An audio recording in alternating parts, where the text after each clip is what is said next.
గంజాయి సమస్య రాష్ట్రాన్ని పట్టిపీడిస్తున్న సమయంలో ప్రభుత్వం పూర్తిగా విఫలమైందని ఏఐఎఫ్ఐ గుంటూరు జిల్లా ప్రధాన కార్యదర్శి షేక్ వలీ తీవ్ర వ్యాఖ్యలు చేశారు. రోజురోజుకి గంజాయి రవాణా వినియోగం పెరుగుతున్నా చర్యలు మాత్రం కనిపించకపోవడం ప్రజల్లో అనుమానాలు రేకెత్తిస్తోందన్నారు. 2 రోజుల్లో రాష్ట్రాన్ని గంజాయి రహితం చేస్తామని చెప్పి హామీలు ఏమైపోయాయని ప్రశ్నించారు.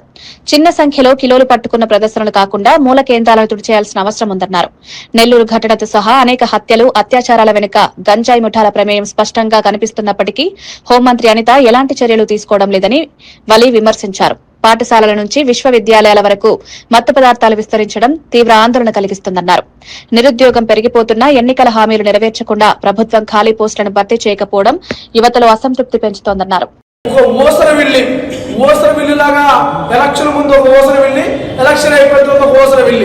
ఆ ఓసర విల్లి మాటలు పక్కన పెట్టి ఏదైతే మీరు ఇచ్చిన వాగ్దానాన్ని నిలబెట్టుకోవాలని మేము అఖిల భారతీయ జనసమాఖ్యగా డిమాండ్ చేస్తా ఉన్నాం. ఇంకొక మన ఓసర వెళ్ళి ఉన్నాడు, కూసేపు చెరువు అంటాడు, కూసేపేమో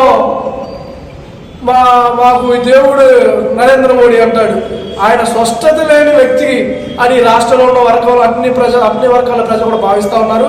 బాబు నువ్వు ఏవైతే చెప్పావో అవన్నీ నువ్వు కనుక అమలు చేయకపోతే రాజకీయ నాయకుల్లో చూడరు, సినిమాలను ఫైటింగ్ ఎలా అయితే చేస్తావో ఆ ఫైట్ మాస్టర్ లాగే ఈ రాష్ట్రంలో ఉన్న యువకులు మొత్తం కూడా చూస్తూ ఉంటారు. తక్షణమే మీరు అంతకుముందు చెప్పారు గంజాయి నేను రాను, మా కూటమి ప్రభుత్వం రాగానే దాని మీద నేనే పెద్ద ఉక్కుపాదం మోపుతా ఉన్నాం. ఎక్కడికి వెళ్ళాం? ఆనాడు మీరు ఏం హామీ ఇచ్చారు? మేము అధికారంలో రాగానే జనవరిలో జాబ్ క్యాలెండర్ విడుదల చేస్తాము, లేకపోతే నా చొక్కా కాలర్ పెట్టుకోమన్న లోకేష్ గారు మీరు ఎక్కడున్నారు? జాబ్ క్యాలెండర్ అడుగుతా ఉంటే మీరు జాబ్ క్యాలెండర్ ఇవ్వాలంటే సరైన యువకులు దానికి సంబంధించిన చదువు లేదని మీరు చెప్తా ఉన్నారు. అంటే 2,35,000 ప్రభుత్వ ఉద్యోగాలు ఇవ్వడానికి కూడా మీరు ఒకవైపు ఈ కారణాలు చెప్తా ఉన్నారు, మరోవైపు విశాఖలో మేము గూగుల్ తెచ్చామని చెప్తా ఉన్నారు, 20 లక్షల ఉద్యోగాలు ఇస్తామని చెప్తా ఉన్నారు.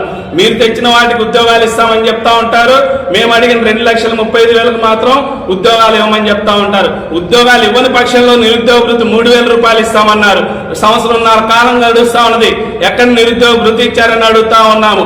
అదేవిధంగా వాలంటీర్లు 5,000 కాదమ్మా 10,000 ఇస్తామని చెప్పిన సీనియర్ ముఖ్యమంత్రి, దేశంలోనే నేనే సీనియర్ ముఖ్యమంత్రి అని చెప్పుకునే చంద్రబాబు నాయుడు గారు ఉన్న 2,60,000 ప్రభుత్వ వాలంటీర్ ఉద్యోగాలను కూడా తీసివేశారు. కాబట్టి ఒకటే చెప్తా ఉన్నాము, ఏదైతే గంజాయి సమస్య మీద అదేవిధంగా నిరుద్యోగ సమస్య మీద కనుక మీరు కనుక పట్టించుకోకపోతే భవిష్యత్తులో చలో విజయవాడకు కూడా పిలుపు ఇవ్వబోతా ఉన్నామని అఖిల భారతీయ సమాఖ్యగా హెచ్చరిస్తా ఉన్నాము.